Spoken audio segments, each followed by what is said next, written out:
Today I'll be going over Chapter 2 of Alanna Nash's book, The Colonel. Chapter 2 is titled Behavior Most Strange. Andre Van Kalk was almost 16 years old and he did not look like a happy person. Nash writes, quote, in a photograph from the time, his pouty mouth sets firm on a sullen countenance, refusing to smile for the camera. His eyes, eerily cold and blank for one so young, stare out from beneath heavy brows, and his round face tends toward puffiness in the jowls, end quote. Nash says even though he was neatly dressed in a suit and bow tie, he didn't seem especially handsome or confident, more like a boy caught in that uncomfortable stage between childhood and adulthood. He may have looked so unhappy because Rotterdam wasn't the fresh start he had expected.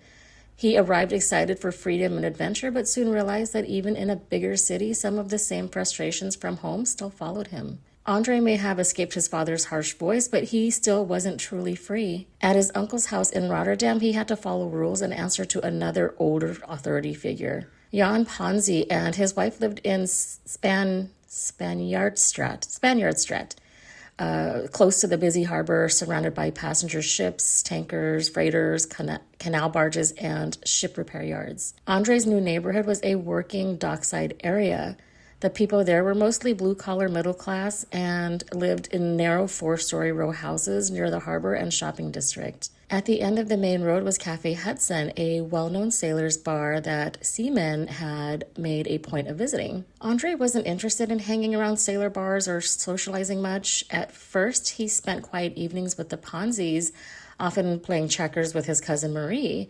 She thought he may have looked at her as a sister, but she saw him as a dreamer. Marie remembers, he never told me what he wanted out of life, but I knew he was busy making plans all the time. He wanted adventure. Nash writes, quote, Rotterdam is Holland's second largest city, and for a time, Andre seemed lost, both geographically and emotionally. He hadn't yet learned his way around the streets, how the sprawling city was linked by tunnels, bridges, and public transportation, and with poverty more rampant in Rotterdam than in Breda, he hadn't found the locales to hustle the pocket change and pick-up work that had sustained him at home, end quote. Andre tried different odd jobs in Rotterdam, but steady work was hard to come by unless it was in shops or on the docks. His uncle then tried to help him by recommending him for work at Speedo, the maritime freight company where he worked. Speedo delivered packages to ships and also ran a ferry service across the Nieuwe Maas River. The ferries mainly helped workers travel back and forth before the big bridges had existed. Andre likely worked on both Speedo's ferry and delivery boat, but he probably preferred the delivery work because it let him board ships and talk with crewmen. He probably found the ferry work boring because it was so repetitive. But the money mattered to him. It let him enjoy small luxuries like cafe meals and Indonesian food, and it also allowed him to send money home to his mother. Nash writes, quote, Maria Van Kalk was in dreadful straits. On July 6, 1925, Adam Van Kalk died at the age of 59. Death, which had quietly hidden in the sheets and blankets of his life for so many years, finally made a hushed leap and filled the room with silence. 6 months later, in January 1926, Jan Ponzi became guardian of the 6 minor Van Kalk children, including 16-year-old Andre, end quote. Once Adam was gone, the Van Gendelus company quickly evicted Maria and the children out of the apartment above the stables. Maria, who was then 48, had to move the family into a smaller, less comfortable house nearby. Adam's death left Maria completely overwhelmed. She had lost not only her husband, but also her financial support, her social standing, and sense of purpose, and the family began to fall apart. In a few years, she would eventually depend on her children. Over time, she lived with different daughters, and they cared for her the way she had once cared for them. The death of Adam made Andre ineligible for the draft, and he was now expected to step up and help support his mother and younger siblings. But that responsibility scared him because he valued his freedom and didn't want anything tying him down. But he still came home for holidays and birthdays, and his visits were joyful events. He entertained everyone, sometimes singing with a Rotterdam accent, and he always brought gifts. Andre's family was proud that he had a respectable job at Speedo like his uncle, but Andre didn't stay there long. He soon moved on to work for a skipper who sailed to Ramstongsphere.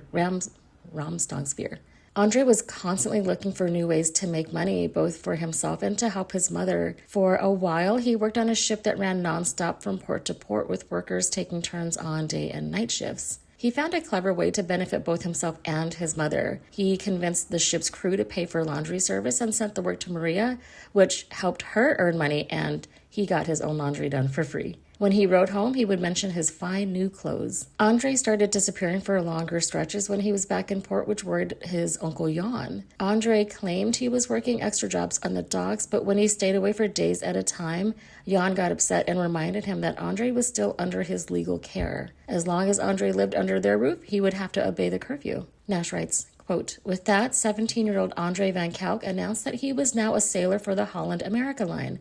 After a year, he no longer had need of the Ponzi hospitality. He was setting off to seek his fortune, leaving Holland far behind, perhaps even going to America, end quote. Jan was shocked because Andre had not told anyone about his plans to leave Holland, not his siblings, not even his mother. Andre may have been driven by adventure or frustration with his uncle's rules, or both. Either way, he likely understood that staying in Holland offered him little chance of making the exciting kind of life he wanted, and having the burden of taking care of his mother didn't help. Mickey Dawn's Mass thought Andre's leaving Holland was a deeper, more personal reason. She said, he wanted to be somebody. He wanted at least some of his family to know he was leaving. In the spring of 1926, he sent a message to his sister Marie at the convent telling her he was going to another country. He didn't reveal where he was going. At only 17, with little education and no English skills, America would have seemed like a strange and difficult choice. France or Italy would have made more practical sense. The family didn't think he even owned a passport. Andre may have stayed vague because he already knew how he could leave, by working on a Holland America Line ship. Since the ship stopped in France, England, and Canada, and eventually the U.S., he could have taken a low-level job on board and then slipped away at any port. There's no official record of him traveling with Holland America Line, either as crew or passenger. Nash questions whether he worked there temporarily, which would prevent his name from being listed, or whether he exaggerated the story to his Uncle Jan and actually crossed the ocean on a much less impressive freight ship. Years later, after Andre became Tom Parker, he claimed he entered America secretly through Canada. And that story could fit because Holland America Line ships stopped in Halifax, Nova Scotia right before reaching the United States. Yet, there may be a simpler reason Andre's name never appeared in the Holland America Line records. His family believes he may not have worked or traveled officially at all. He may have secretly hidden aboard as a stowaway. Nash writes, quote, might a boy as large as Andre and one who so loved to eat really have risked life and limb crammed in a tiny hole for a 2-week crossing to America? Certainly he could have easily found his way onto the ship if he were working for the Holland America Line. But even if he weren't an employee, sneaking aboard wouldn't have been difficult. The docks were not particularly secure, and Andre would have welcomed the challenge, end quote. But he still would have faced a big obstacle, entering another country without proper papers, especially since he was underage. But she suggests he may have bribed someone or slipped off the ship in Nova Scotia or found another way into the United States through Canada or by smaller boat. Nash writes, quote, or there's a third possibility and the most plausible. If Andre had attached himself to a family on board the big passenger ship, perhaps a Dutch family who lived in America, they could have easily vouched for a quote, misplaced passport. Whether that actually happened, Andre somehow managed to ingratiate himself into a Dutch family who lived in Hoboken, where the Holland America Line docked. He moved in with them and seemed to take root in their living room, end quote. Nash describes Hoboken, New Jersey as a rough working-class town at the time, but unlike someone like Frank Sinatra, who grew up in that tough environment, Andre had an easier landing because he stayed with more well-off people. His host liked him, even though he barely spoke English and mostly stayed at home. The situation reminded him of living with his uncle in Rotterdam with another family taking him in, except this family's daughter was much younger, only 10. Nash says Andre stayed close to this family because he didn't know his way around and depended on them for food. She frames this as the beginning of his habit of, quote, sponging off others, something that he would later become very skilled at. Nash writes, quote, but where before he had kept at least some of his ties to his Breda family, he now refused to write to anyone in Holland, an odd turn of events for a boy who carted presents home and written frequently to his mother in the months just before his departure. It was as if he had been reborn in the womb-like hold of the big passenger ship, end quote. His host family tried to convince him to write home and let his family know he was okay, but he had little interest and instead gave them the Ponzi's address so they could write home for him. The mothers of his adopted family happily wrote to one another, although those letters can no longer be located after all these years. But Marie Ponzi remembers some of what was written. She said, "Dries must have been talking about me because the woman wrote, 'I hear you have a nice daughter. Could she come to America too?' I guess the woman was homesick and missed Holland. That must have been why she let Dries in." But Andre disappeared without warning before Marie's visit could happen. One day he was like part of the family, and the next he was gone as if he had never been there. Nash says Andre may have left because the family was getting too attached to him, or perhaps because it had run its course and he simply didn't know how to say goodbye. Either way, he vanished, and the family felt more worried than angry that he had abandoned them. The host mother wrote to the Ponzis asking, "Have you heard from him? Do you know where he might have gone?" Andre had talked to her about joining the army and thought maybe that's where he had gone, but the Ponzis thought he more than likely joined a circus. Andre didn't leave to join a circus after all, but he did find another traveling world, Chautauqua. Chautauqua was a show that combined learning, culture, performances, and entertainment. But by the time Andre joined George W. Travers's Chautauqua shows in 1926, Chautauqua was already losing popularity. The business was struggling so much that one of Travers's partners had left the year before to try to unite the remaining Chautauqua groups by forming United Chautauquas. Travers still used the respectable name Chautauqua, but his show had become more like a carnival, and since many towns distrusted or banned carnivals, he kept just enough educational and cultural elements to make the show acceptable and keep it operating. When Chautauqua was at its peak, it offered a wide mix of entertainment and education. Audiences could see everything from serious drama and lectures to music, comedy, magic, juggling, dancing, and Hawaiian vocal groups. Nash writes, quote, "On the Travers show, however, the Hawaiians were thoroughly bogus. The show's general agent, L. Harvey Doc Can, called it a Hawaiian show because the banners for such an act were the only ones not in use, and achieved his effect by throwing together a Salvation Army bass drum, a couple of dark-skinned Caucasians, and a palm frond," end quote. Among the more respectable Chautauqua acts, one reminded Andre of Holland, Chalk Talks, where artists use big blackboards to demonstrate and explain their artwork to the audience. The Chalk Talks reminded Andre of the little shows he used to create for his siblings, but he was even more drawn to the animal acts, especially trained dogs like Wonder Dog, who performed clever tricks that made it seem like he could do math. No one knows exactly what Andre's job was with the Travers Chautauqua.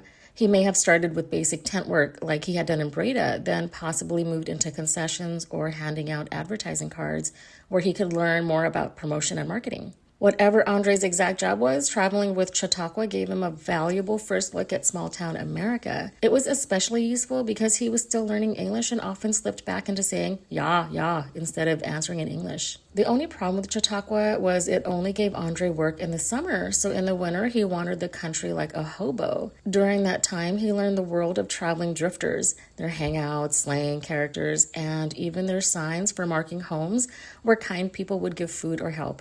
A carving of a smiling cat on the fence post. Nash writes, quote, "Andre's hobo experience ultimately left two indelible imprints: a romantic fondness for slumgullion, a boiled meat stew that hobos prepared in a large pot on an open fire, and a respect and sentimentality for hobos.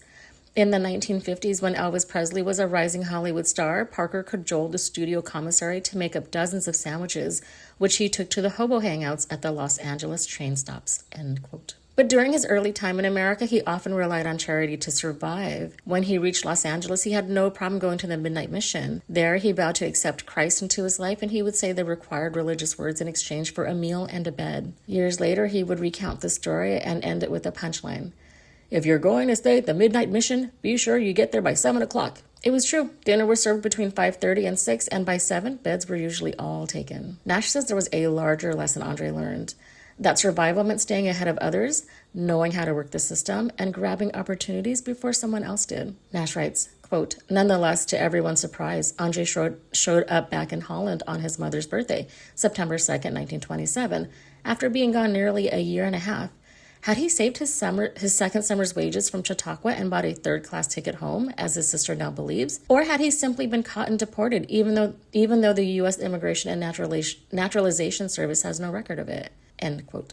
Andre made a dramatic return home to Breda, arriving just in time for Maria's celebration at 9 p.m. He showed up dressed stylishly in American clothes and was carrying gifts for everyone. Andre returned home looking like a successful young man who had made it in America, but even though his family begged for details, he refused to tell them what he had actually been doing there. For 2 weeks, Andre seemed cheerful during his return home when his sister Adriana got married to a mechanic named Antonius H.W. Toon Van Gerp. He became the center of attention at the celebration and showed off the dramatic performance style he'd picked up from Chautauqua. Andre jumped onto a table and performed a poem about a clever but lazy young man who wasted his potential and ended up as a bellhop. After that, he danced a silly one-legged jig and sang songs. One song was so risque that relatives nervously looked over at his mother, Maria, to see how she would react. But Andre's happiness at being home didn't last. Within a month, he felt gloomy again because Breda had changed. Many familiar places were gone, and he mostly withdrew instead of reconnecting with old friends Cease Fritters and Carl Friesen. After he had experienced the excitement and danger of America, New York, traveling shows, and riding trains like a hobo, Breda felt boring and small to him. And as Europe's economy worsened, he had a harder time finding casual work. According to his sister Nell, he briefly worked with the river police during this period. Andre eventually found waterfront work loading and unloading barges for a shipping company called Huizers, who would later manufacture Janssen boats and automobiles. He may have gotten the job by using his family connection, reminding the owner that he and his father used to deliver packages there for Van Gendeloos. Andre had basically returned to the kind of work he wanted to escape, hauling packages again, only now the loads were heavier, the work was more repetitive, and he had to start painfully early at 6 a.m. But he accepted the job because he had a plan. Huizers owned a boat that traveled daily between Breda and Rotterdam, and Andre hoped that once a deckhand position opened, he could transfer onto the ship and get back to the kind of traveling life he wanted. When he finally got the transfer and he returned to Rotterdam, he chose more independence this time. Instead of staying with his uncle, he lived in Huizers' rough employee lodging and kept his nicer clothes and few belongings locked safely in a trunk by his cot. He kept his distance from the sailors, and he did not trust them. Even though he had grown into a good-looking, charming young man, he still showed little interest in women or socializing and preferred taking long walks alone, something the other men noticed and talked about. Nash writes, quote, "Then one day, in May 1929, Andre failed to show up for work. His fellow crewmen thought he was just late or maybe sick, but Andre would never step foot on the boat again. Somehow, at some time, he had quietly slipped away. No one seemed to know why or where he had gone," end quote. 2 months later in July, Huizer sent his locked trunk back to his mother's house, and inside were 3 of his best suits, a rosary, ID papers, and what looked like his life savings stashed in a small purse. The only thing he took were 2 shirts and 2 pairs of undershorts. Nash questions, why had the boy who so adored dressing up left behind his expensive clothes? Even more perplexing, why had someone who so valued money abandon his hard-earned gains, especially if he was planning to move halfway around the world? Andre had even left his birthday presents that his family had sent to him in June. On one of his last trips home to Breda, he stopped by Adriana and Toon's apartment. 50 years later, Adriana says, "I remember it like yesterday. We were standing in the kitchen. He gave my little son, who was just born, a hand and then left for Rotterdam." They wouldn't hear from him again for a long time after that. Nash writes, quote, "Finally, a missive arrived, written in English, simply saying their brother had gone away. The family was bewildered, and he had signed it with the most quizzical name, Andre/Tom Parker," end quote. Marie believes he chose the name Tom Parker in honor of a stowaway who was thrown overboard. She said, "He just changed identity. He wanted to remain unknown." Andre would still send occasional letters home, but over time he began signing them only with his new name, Tom Parker. His letters typically didn't include a return mailing address and were secretive and controlled.